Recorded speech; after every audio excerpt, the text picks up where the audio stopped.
Thank you for joining us. My name is Alexandra Wensley. Welcome to AcquaTalks Online.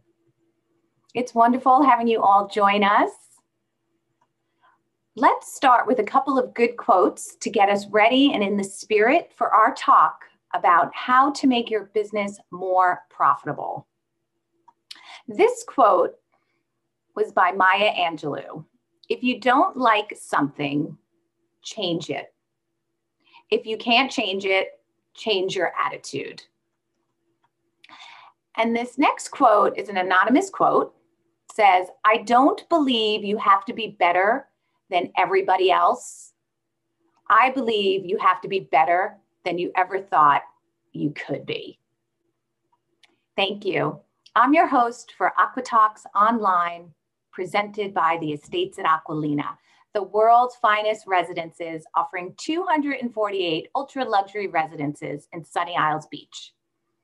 If you haven't heard or read about our exciting news, I wanted to share with you that the popular Avra Estiatorio of New York City and Beverly Hills has announced that it'll be opening a spectacular new Greek restaurant overlooking the beach at the Estates at Aqualina. This marks the fourth Avra restaurant in the US, following Avra Madison and Midtown in New York City and Avra Beverly Hills in California. Avra Miami is scheduled to open in late 2021 and will be open to the general public. We can't wait to welcome all of you. So until then, as they say in Greek, steniasas, cheers. So today on AcquaTalks, you'll receive actionable strategies for your business to reach your next level.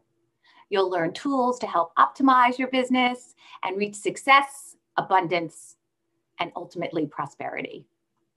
Our guest speaker is Stacey Hylen, who is an internationally recognized business coach, speaker, and marketing strategist.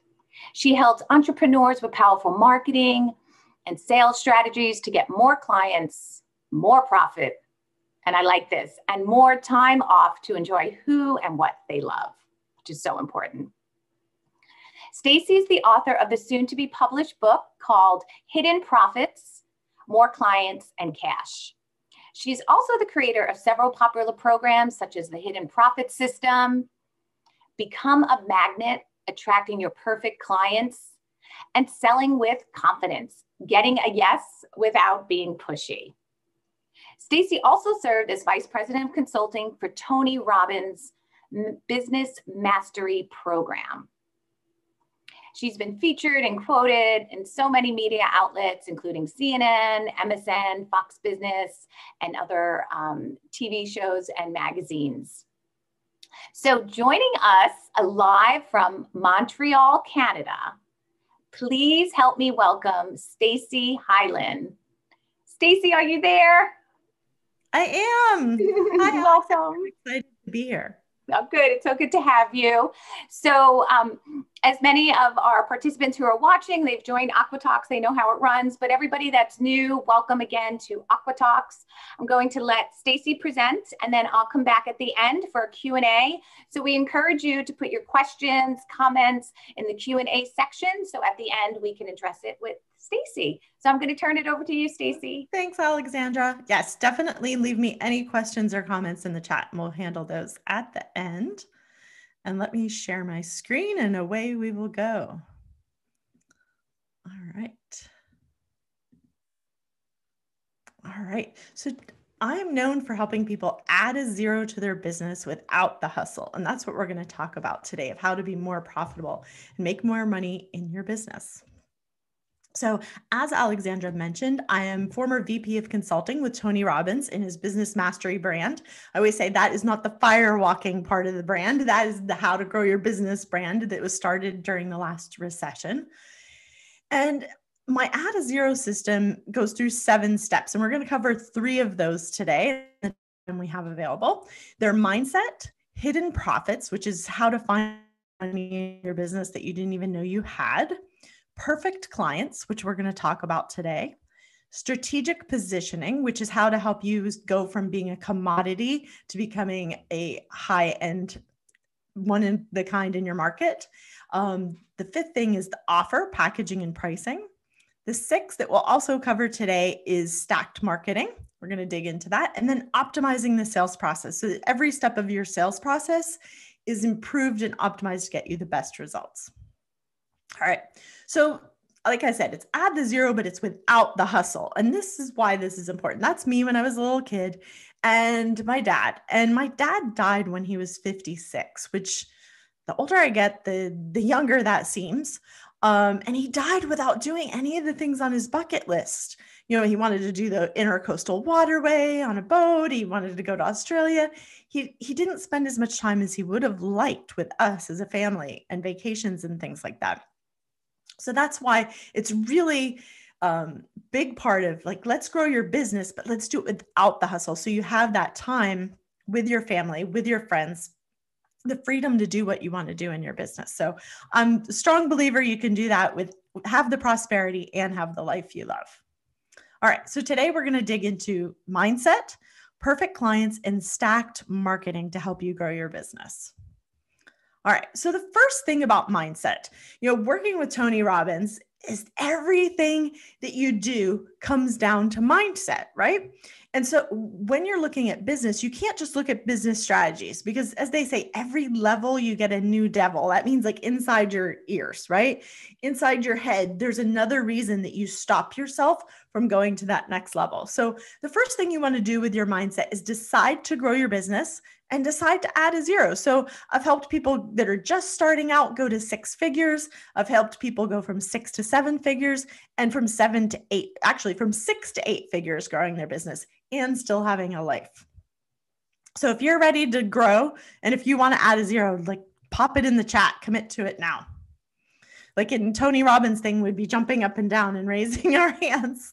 So I want to give you a story because you might be thinking, well, this is, we're going through a pandemic. There's a lot of stuff going on. So I think it's always valuable to see historically what is happening and what has happened in the past. So Kellogg's versus Post. Now, back in the Great Depression, cereal was just getting started. It was, before that, people used to eat oatmeal and gruel and all that stuff.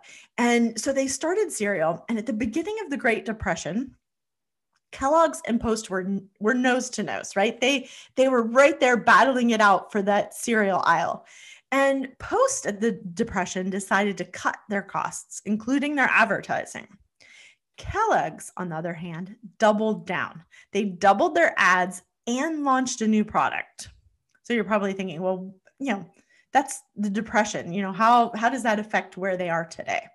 Right? So by 1933, Kellogg's was up 30%. That's in 4 years during the Depression.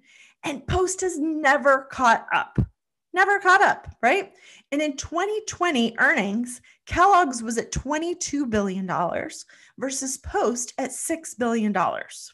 Now, it's still with a B in front of it, which is still pretty good, but you can see that they're over triple what they were because of that 4 years of putting their foot on the brake and taking their foot off the gas. So that's why for people right now with all the uncertainty that's going on in the markets, that you need to keep your foot on the gas and have that mindset that no matter what's going on, you're going to grow. You're going to keep taking the actions to make your goals happen. All right. So there's 3 areas of mindset that I coach people on: money mindset, confidence, a lot of confidence, and then the marketing and the sales. Today, we're going to dig into the money mindset because I find that stops a lot of people. All right. So the funny thing about money mindset is it's something that comes with us as we grow up, right? So there's 2 things that influence us. There's your family money story. What did your parents say to you when you grew up? Plus the cultural money story. So when you look at those 2 things and add them together, that's how you create your story that you're telling yourself in the back of your mind. Now, you might not even be aware of this. You might think, well, I'm already making, 6 figures. I'm already making 7 figures. I'm already making 8 figures. I'm not affected by this. But it's there in the back of your mind and it's holding you back from even getting to that next level without you even knowing. All right, so let's look at the family money story. And I would love for you guys to put in the chat any family money stories that you heard your parents say, you heard your grandparents say, you heard your uncle say, right? These are some of the most popular ones that I hear from my clients. Money doesn't grow on trees. How many of us have heard this? I mean, it's even in the movies and TV. We can't afford that. In fact, I even catch myself saying that with my kids. Like, we can't afford that. Of course we could afford it. It's just not what we choose to spend our money on right now, right? So it's reframing some of these things that automatically come out of our mouth, and they're from our parents, they're from our grandparents, that grew up in the Depression, that we're bringing forward into our life and into our business right now. Do you think of made of money? Money is the root of all. I think everybody knows what that is. Most people say evil, right? And so when you have these types of things in your brain, subconsciously, they're stopping you from getting to that level of wealth that you want. The rich get richer and the poor get poorer. Like, you've heard that a lot right now during the pandemic. It's selfish to want a lot of money. And this could be where you just put on the brakes and coast because you're like, you know what? I'm already doing really well. Successful, things are going well for me. Like, why do I need more, right? Money can't buy happiness.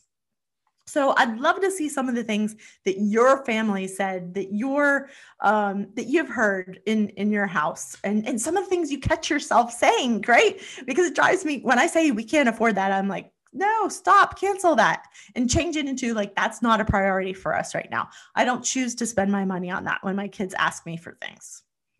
All right.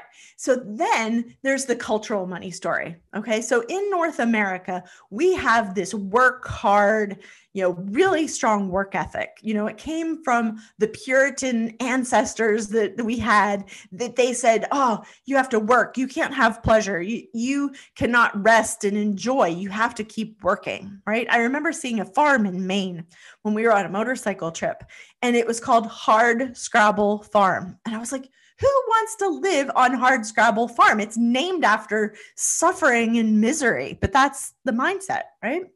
The other thing that we hear culturally is that you have to sacrifice your family. You have to sacrifice your health, right? You can't be rich and a good person.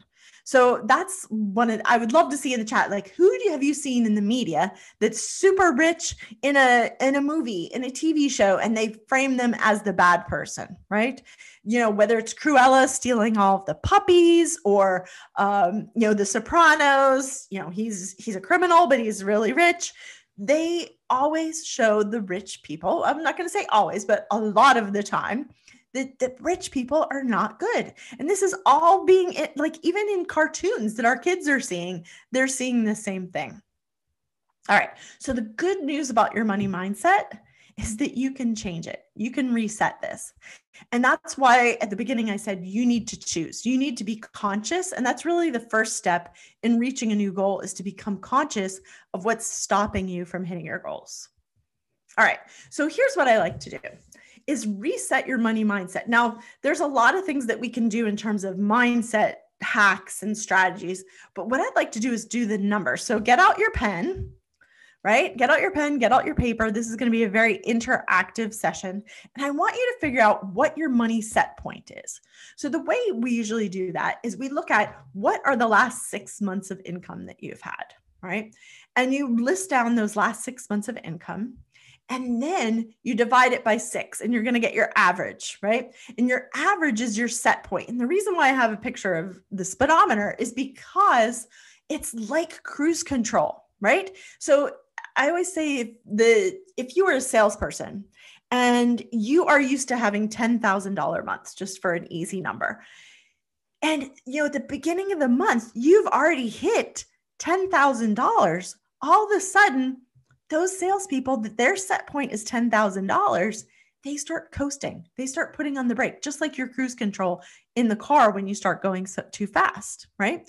Now, on the other hand, if you are a $10,000 a month salesperson and you get to the last week of the month and you have not hit $10,000, that's when the phone starts going, right? Everybody has their phone out, they're calling, they're emailing, they're doing everything they can to hit that number by the end of the month, because that is their comfort point. And so they're putting on the gas, just like your cruise control. When you go up a hill and it starts to slow down, the car is going to give it some gas. So when you know what this set point is, it's really important to see, because now that first step that I said is awareness right here of that set point. And you're like, Okay. I'm comfortable with this number. This is the number I expect from myself. So what I want you to do is figure out that set point and then put the new number. If you even want to share it with me privately in the chat, go ahead. But really figure out what that next level is for you. So if you're at 10,000 a month, can you bump it up to 13,000 a month? If you're at 100,000 a month, could it be 130,000 a month or 150,000 a month? But bump that number up. All right. So how do you reach this new money set point? So you might say, okay, Stacey, I did the numbers. I know what I'm at. What are some ways that I can now hit that number that I've put out there? So the first thing to do is to focus on the 20%. So what I want you to do is look at your customers that you have right now that account for 80% of your business, right? And so every company, every salesperson has their top clients. And these 20% are the ones that account for 80% of the profits. And it's funny because there's a meme going around the internet right now, and it said, client buys something for $500.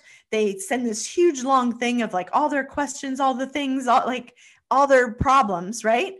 And then it says $5,000 client sent the money, right? It was there's not even that negative energy with it, because when you focus on the higher end client, you're getting people that are decisive. They're used to making decisions quickly.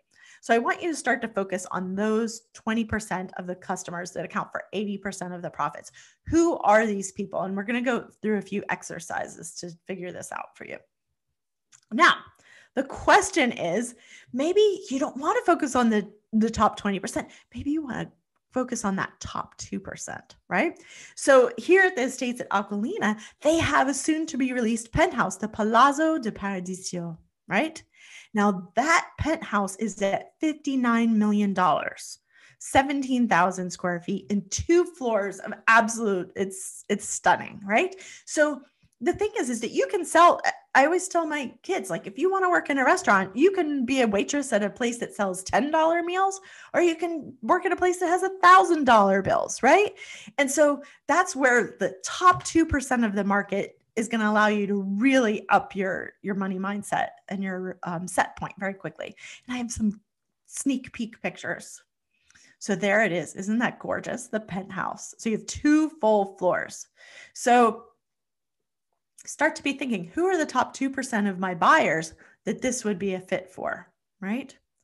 Look at that. Can you just imagine walking in there with your client and showing them this place and showing them the views and helping them imagine their future cooking in this kitchen, right? Entertaining here, looking out at the sunrise and the sunset from this. So that's where we want to up your game. All right.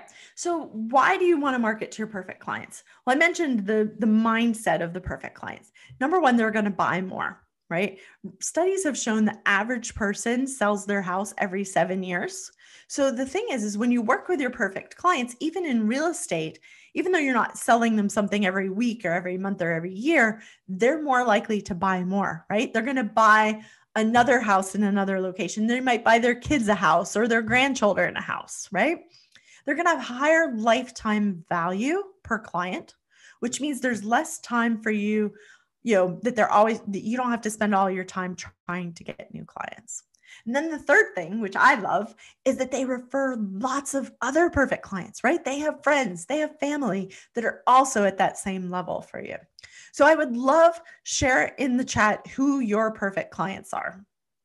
You don't have to share their names, obviously, but who is it? Are they business owners? Are they trust fund babies? Who are the people that you really like working with? All right. Now, again, this is the time to get out your pen. I want you to know your numbers. So what is your average sale? So if you look at all of the sales that you made last year, what is the average sale? And then what is the average lifetime value? Do you have people that come back and work with you again? Do you have people that, buy with you and also list their house to sell with you? And then on the other side of the paper, what is your perfect client average sale? What does that look like? If you look at that top 20% or even the top 2%, what is the average sale there? And what is their lifetime value? Now, why I do this is because when you write these numbers down, and I really want you, if you have your phone, take a screenshot, like do this homework. And the reason why is when you start focusing on the right-hand side here with the perfect clients, you're going to start looking at marketing differently. You're going to start looking at your sales process differently. You're going to shift your mindset, right? Because you're going to see, you know what? It makes sense to stay in the perfect client side of the sheet. All right. So who are your perfect clients? Now, the great thing now is we have the internet, we have social media, so we can find out a lot more about our clients, right? So you want to know, what are the demographics of my clients? How old are they? Where do they live? What is their income level, right? Do they have a business? What do they do? The other thing is the psychographics. So what is their lifestyle? Are they people that are interested in boating? Are they interested in aviation and have a helicopter, a private jet? Do they play golf? Do they play polo? What are the things that interest them, right? What are their opinions, their attitudes about things, and their beliefs? Because you really want to be clear on this. And what I like to do with my clients when we sit down is we sit down and look at their top clients, and we actually write this out so we can get a really clear profile of exactly who you want to market to, exactly how you want to position yourself in the marketplace so that you're appealing to the type of people that you want to work with. All right. So where are they? So which social media sites do they hang out on, if any, right? What websites? What do they listen to? Do they listen to podcasts? Do they listen to satellite radio? What is going in their ear so that you can know where you need to be in front of them?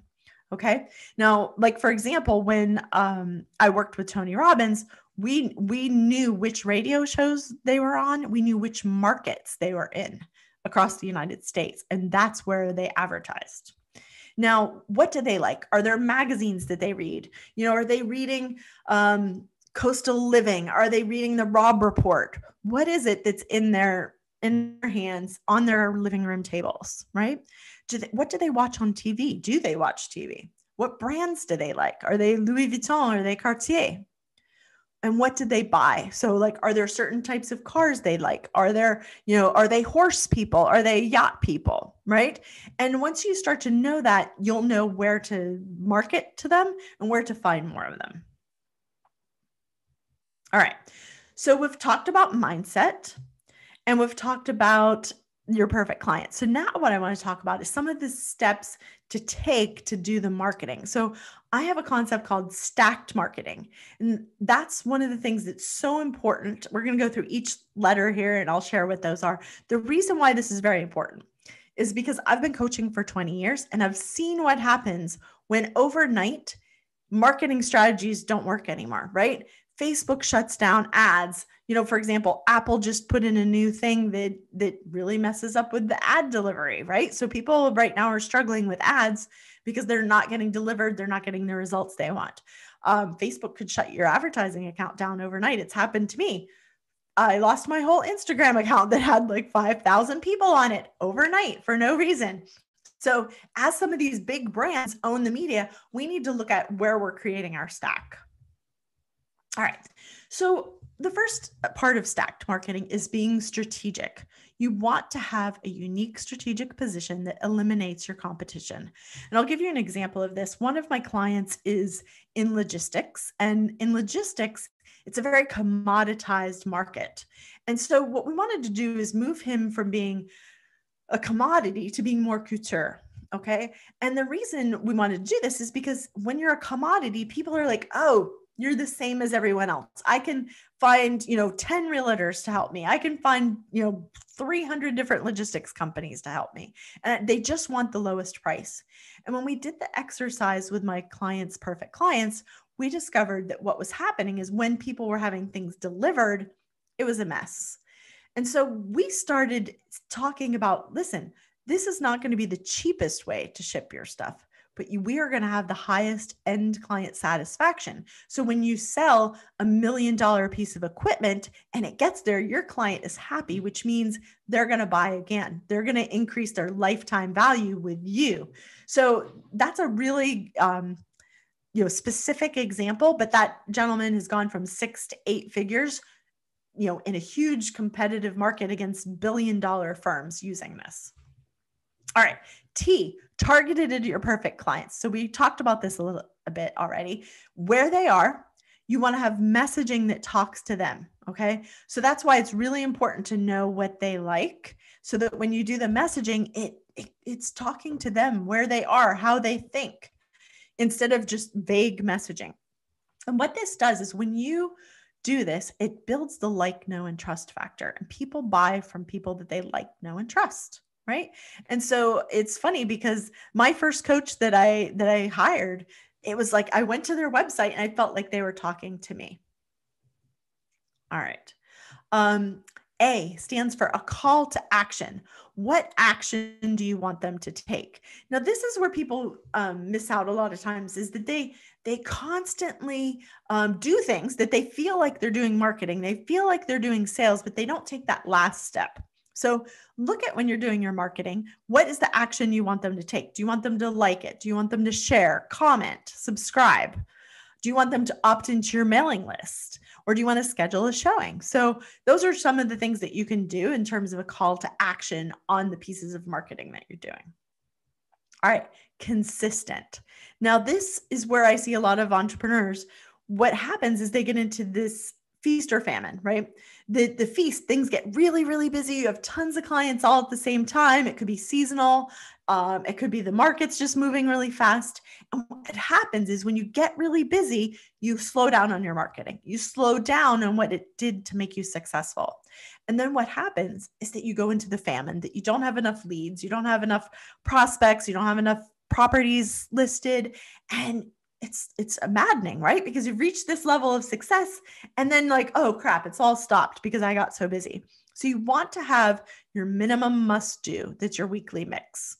And so, for example, it might be sending out a newsletter with new properties highlighted. It might be a video walkthrough of really awesome properties. It could be social media. It could be open houses. But what is that minimum weekly mix that you are going to do in your business that's going to make sure you're always in front of your perfect clients? All right, KPIs. What are the key performance indicators that you're tracking? So what gets measured gets managed. Peter Drucker, top management consultant, says that. And it's so true, because when you are looking at your numbers, you're going to start to see trends. You're going to start to see, oh, at this time of the year, things get slower. When I do this piece of marketing, people actually call me, right? So I want you to start looking at, how many open houses you've had, how many sales you've had, what your average sale are, things like that you can just start doing all of the time and looking at those numbers. All right. E, educate the buyer. So people buy for logic and they buy for emotion. Tony Robbins always talks about, people want to get away from pain and move towards pleasure, but they also buy on logic and emotion. So as realtors, that people are like, oh my gosh, I love this place. It's amazing. I'm really excited. But then you also have people saying like, oh, this would be a really good investment, right? I'm going to be able to, buy it now and hold it and then sell it. And it's going to be a great investment, right? So you want to make sure that you're educating the buyer on both of those things, because you're going to have a mixture of both of those when people make a decision. The other thing that you want is market data, not product data. So if you bring them to a particular property, yes, you want to have that property's details, but you also want to have the market surrounding that area to show them. You want to have the market data of, this year compared to the last 5 or 10 years, so that they can see the growth that's happening, right? You want to help them see the trends and things like that. And then share case studies and stories and testimonials. Some of the realtors that I've worked with in the past, it's really fun to see, like, they were looking for this type of, property. This is what they found. They were able to solve this problem that they had before. And then also testimonials of like the things that you absolutely love, that they love about working with you. All right. D, distribute everywhere and drive. Okay, so what this means is Dan Kennedy is one of the top marketing consultants in the world. And he always said the most dangerous number in business is 1. Okay. And the reason why, like I mentioned before, is that you can get wiped out in an instant. I remember when I was coaching somebody years ago, and it was all, he had built a whole business with over 100 employees, and it was all done telemarketing, and they banned telemarketing. And it was like, poof, he was done, right? He had to lay off all of his employees. And you want to make sure you're doing marketing both online and offline, so that, offline is getting a lot of good results right now. So make sure that you have that in your mix as well. I know that online is like the sexy magic bullet everybody thinks, but offline is going to get you amazing results.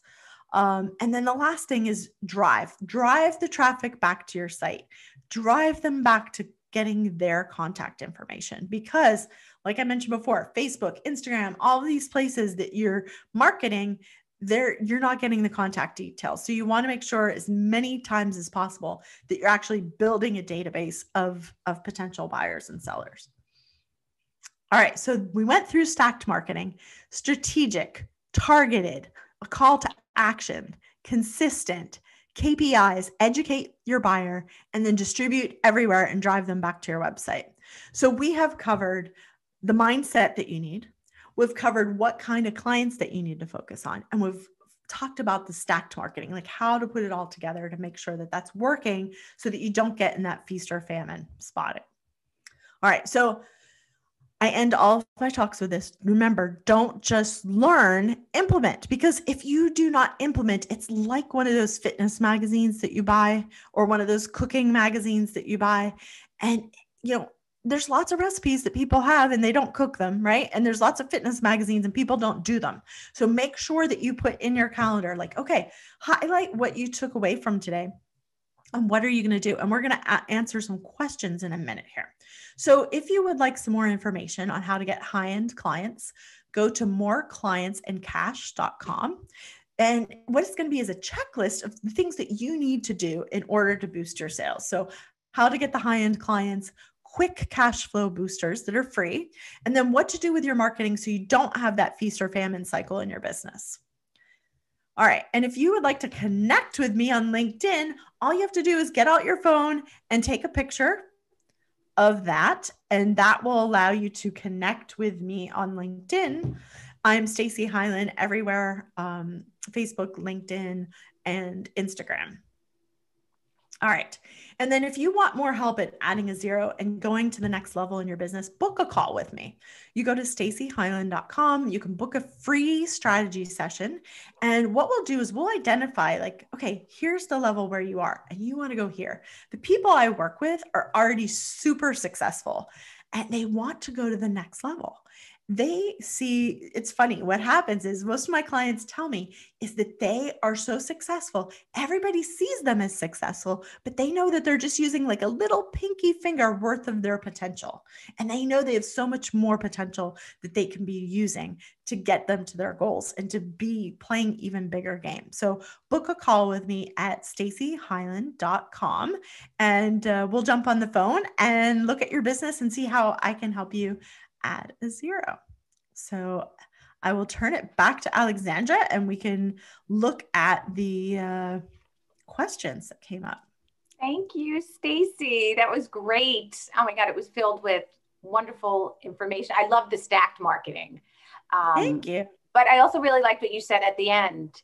Like we learn all these things, but it's all about implementation. And sometimes that's the hard part. But so you were talking about working with Tony Robbins. So I think you said you told me previously offline, about 5 years with him. So what was it like working with him? Well, it's funny because I'd been in sales all my life before I was in coaching. And so I drove around in my car with his cassettes in the front seat and then the CDs as the things changed. And it was really a dream come true. And it was really surreal. But the thing that was really cool about it is you had to be at the top of your game every day, right? It was like your mindset and your business. It was like always bringing forward your A game, no matter what, no excuses. Wow. Yeah, that must have been hard Because yeah, he always seems like he came to Fort Lauderdale a couple of years ago, and we were fortunate at the Estates at Aqualina and Aqualina brand. There were probably about 20 of us that Jules and Stephanie and Eddie and Trump invited to go. And we were all so empowered and so excited after. I think it lasted a while, but it's hard to keep that up and keep it going. Yeah. And that's why the coaching is really important, because coaching is really, there's this learning curve. Like you learn and you get up here and you're like, oh, great, I learned all this stuff. Right. And then as time goes on, it just like kind of falls away as different stresses and things from your normal life and business come into play. So when you apply coaching here, when you're going down, it goes back up. Right. And so you keep growing. So as you get stuck, you keep going up. Okay. So with Tony Robbins, give us some like key takeaways that you learned from working with him. Well, obviously the mindset and having a great state is super important, but I think the number one thing, and this really influenced all of my work since the last recession and actually influenced my new book that's going to be coming out, is he had a guy in the audience and the guy said to him, he said, I've tried everything and nothing's working. And Tony said, well, what have you tried? And the guy listed like 2 or 3 things. And Tony said, okay, so you tried like 2 or 3 things. And he said, well, how many times did you try it? And the guy said, oh, like 2 or 3 times. And Tony, everybody in the audience was like, oh, Tony's going to go off, so Tony said, so you've told me you tried everything, but you've tried like 2 or 3 things 2 or 3 times. What happened? And the guy said, well, I didn't have enough money. I didn't have enough time. He started listing all of the excuses. And so Tony asked him, and he said, have you ever seen somebody with less resources than you, of time, of money, of knowledge, or any of that is more successful than you? And the guy said, yeah, like you see them all the time, like in Success Magazine, Entrepreneur, that somebody came to this country with $300 and, like there's a woman in my mastermind came to the US with $200, multi-million-dollar business, right? She didn't speak English. She didn't have the old boys club from Harvard, didn't have any finance, anything. And so Tony said, it's not the strategies. It's not a lack of resources. It's a lack of resourcefulness that stopped you. Right. And so that's where like the question is like, how can you be more resourceful with the resources you have? How can you get more resources has really helped me with like, how can you add to your business without spending any more money on marketing or advertising? Right. Okay. So we're talking about mindset, and one of the questions just came in from Jane Ubell. Hello, Jane. Do you have any suggestions on how to change your mindset? And that was one of mine, because how do you go from like a destructive mindset to a good one? Yeah, it's practice. It's not a magic pill. It's not a magic bullet. But what I would tell you is the first step is awareness, right? And a lot of times they'll say like, put an elastic on your wrist. And like, when you catch yourself doing a negative thought, snap yourself, because it is normal. Like the culture we're in, like people talk negative all the time. Right. And so you want to do is be aware. And then what you want to do is you want to replace that thought with something better. Right. And a great way to do this, is to talk to yourself about what you're grateful for. Write it down. Right. Gratitude really, like you can't be in gratitude and lack at the same time. And there's always something that you can be grateful for. I mean, it's like, okay, do you have heat today? Yes. Do you have running water today? Do you have, your voice is working today? Like there's so many things to be grateful for, but we're just looking at what's not working. So I would start there. Yes. Yeah, no, agreed. Last month, the speaker, he was saying, he gave a nice tip because he was saying he did like a bookend. In the morning, he wrote down what he was grateful for. And then at the end of the day. So yeah, it's so important. Yeah, I thought that was good to kind of stay positive. That's great. So can you talk a little bit about what it means to have grit? So I did my research and I was listening to a great podcast with you where you gave an example about your daughter. Where she was showing grit and determination. So could you elaborate a little bit? Sure. There? And I just love that about you, Alexandra, that you like listened and prepared. It just shows what kind of awesome person you are. So my daughter was a national level gymnast, and, she was one of the top 50 gymnasts in Canada. at 12 years old. And when she was 7, her coach, they had a new coach come in the gym that was from Romania, which, they're known for being extremely tough and extremely blunt. And the coach said to us, took us aside and said, your daughter can go national. And she was right then at like the provincial level, which is like state level in the US. And she wasn't that graceful. She wasn't that, we were like, really? And she said to us, she said, I see your daughter in practice. She said, I'm just looking at all the gymnasts to see who I want to develop. And she said, I look down and I see your daughter on the balance beam. The coach is not really paying attention to her because she's not the star of the gym. And she keeps falling off. She's falling off over and over and over. But the difference is that instead of going to the back of the line and giving up, she would just pop right back up on that beam. Pop right back up on that beam. And so that's one of the things that I tell myself is like, how can I pop back up? How can I get back up faster? There's that old Japanese proverb, fall down 7, get up 8. Yes. And I think it's like in gymnastics, they know they're going to fall. They know they're going to fall off the balance beam, but they have in their mindset, it's like, even if they're in competition, they have to get back up and they have to do it very quickly.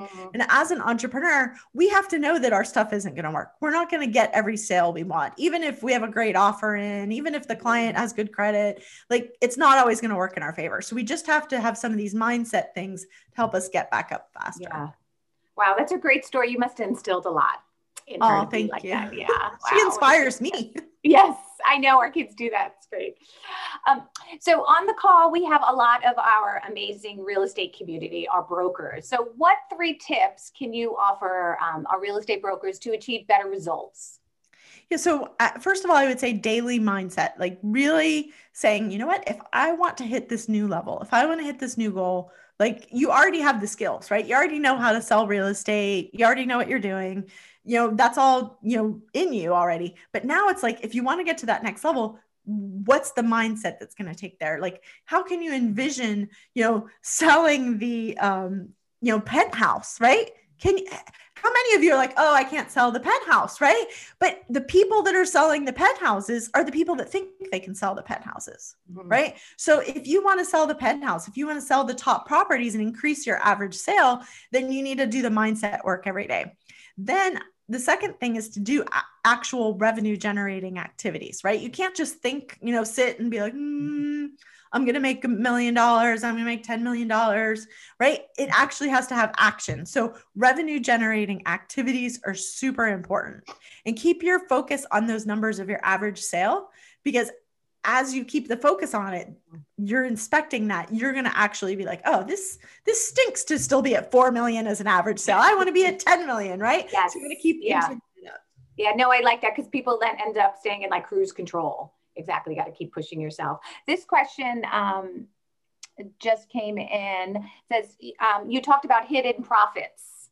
What was it? Could you elaborate a little bit on that? Yeah, sure. So Hidden Profits is the book I wrote that will be out soon. And it's really inspired from that conversation with Tony Robbins at the beginning of the recession, because at that point, I don't know how many of you were in business at that point, but people's credit was taken away. Like I had people that were like, flush with credit, had cash flow, and all of a sudden, boo, it was gone. So I started to ask myself a better question of like, what can I do to increase my clients' profits, increase their sales without doing more marketing or advertising, right? So like one of the things that you could look at is like, okay, what if instead of selling 2 bedrooms, what if I could talk my buyers to like, oh, wouldn't a 3rd bedroom be a great option? Because then you could have an office, or then you could have an exercise room, or like in your own, place, as opposed to using the facilities downstairs. And so like really looking at like how you can use the resources you have to make more money. And so there's a whole bunch of them that I take my clients through. One of the other ones is reactivating past clients. Like those are your best buyers. Like go back to your list. It's not going to cost you any more money on marketing or advertising.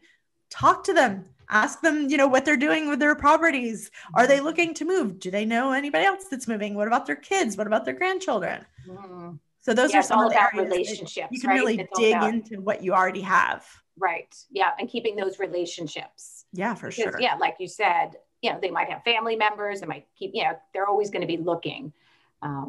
You also talked a lot about being resourceful. Can you elaborate a little bit more on that? And how can we be better at that? Yeah. So the thing is, like, I shared the story about being resourceful, and I think awareness, just like the mindset, it's really important to be like, when you start making excuses, that's a place to be like, okay, let's stop right there, because you make an excuse. You're like, oh, well, I don't have any listings right now, or I don't have, any buyers that are looking right at the moment.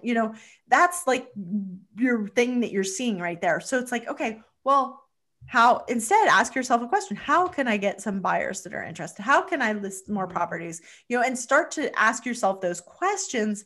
And I love the pen and paper, right? To just like, okay, what are the ideas I have? How can I use what I have existing right now? Like for example, you got really resourceful, right? That, the COVID shut everything down, and you're like, we used to have these awesome in-person meetings, and let's do it online, and let's look at how we can improve those realtors' mindsets and learn things and feel motivated. Because as a realtor, you're out there by yourself, right? And you're frustrated or whatever. It's really important to have that mindset. So you want to make sure to keep being resourceful is to keep putting good stuff in your brain also, and feeding it good stuff. Okay. That's great. Another question came in. Can you give some more ideas on revenue generating activities that would be beneficial to all of us? Yes. So revenue generating activities, it's really like, I see people doing what one of my first coaches used to call the BS funnel. And he would say, stop doing the BS funnel. These are all the things that you're doing that are just keeping you busy. And you think, oh, I'm so busy, I'm working, right? And so when you're doing that, it's not leading you to revenue. So the first thing is to talk to people, right? Are you talking to people every single day? Right? How many people? We talked about, like the people that you could be talking to. So track those numbers of how many people you're talking to, and you can start to see, okay, I'm talking to 2 people a day, I'm talking to 5, and you're going to start to like gamify yourself to do more. The other thing I would do is look at like, how can you do lead gen? Like, are there some strategic partnerships you could form? Are there accountants? Are there attorneys? Are there interior decorators? Like, who are the people that know what's going on when properties are going to be bought and sold, that you could develop a relationship with those people? So those are some ideas to focus on. Thank you. And this question came in from, I think it's Cynthia. What's the best marketing strategy that you suggest? Well, the thing is it depends on your market, right? And who you work with. So if you're working with younger people, if you're working with older people, you want to go through those exercises we did on the perfect client. Like, once you determine who that perfect client is, then it's going to give you a better idea. Like, one of the realtors, we just built a lake house in New Hampshire. And, one of the realtors there is fabulous at marketing. And she does all sorts of things in the community. Like, she does food drives. She's always top of mind. So I would say like, really, it's not one marketing strategy. It's that stack. Like, she's doing the food drive. She's sending videos. She's doing, really cool things of how to stage your house, and, things that are always top of mind. She's actually, the other thing she did that was really brilliant, she started during the time of COVID, is interviewing local business owners and featuring them in their businesses. Right. So instead of just her audience, she's now exposing to a lot bigger audience. And that's one of the things I think is the most effective, is to really look at, how can I get in front of a bigger audience of my perfect clients, whether it's the radio, whether it's being on TV or podcasts, or even doing like, let's interview another business owner, whether it's on your Facebook page or on your Instagram, but then all of their people are also watching. So on Instagram and Facebook, do you do live as well? Yes. Do you use that? Okay. Do you find that successful for you? Yeah, I do. And until my Instagram account got that's interesting. I know. It was like, what the heck? And then they don't answer you, so you have no idea why it was. Did you get it back? So, no. They don't even answer your email. Yeah. It's like, when you're dealing with somebody that has that much money, they don't care if they lose a user, right? So we're building from ground up, but that's why having the stack is important, because if all of my clients came from Instagram, right, I would be like, okay, how am I going to pay the mortgage? Exactly. And so it's really important to spread out your marketing through multiple channels. Okay. Okay, great. Well, we've gotten some great comments and people saying very informative and empowering presentation. I just wanted to thank you so much. And we're so happy you joined us from Montreal. It must be freezing there. I know. I'm a little bummed that I couldn't be there in person. So I next know. time we do this, I'm going to have to be there. Yes, next time in person, you are coming back to Aqualina, to our beautiful beaches and gorgeous weather. Yes. But thank you so much. We enjoyed having you, Stacey. Thank you for having me. And everybody, remember, don't just learn, implement, and make sure, if you want some, even if you have questions, go ahead and book a call and I'd be happy to jump on the phone with anybody. Thank you again, Stacey. And thank you everyone else for joining. We will see you at next month's AcquaTalk. Have a great day. Thanks, Alexandra. Bye.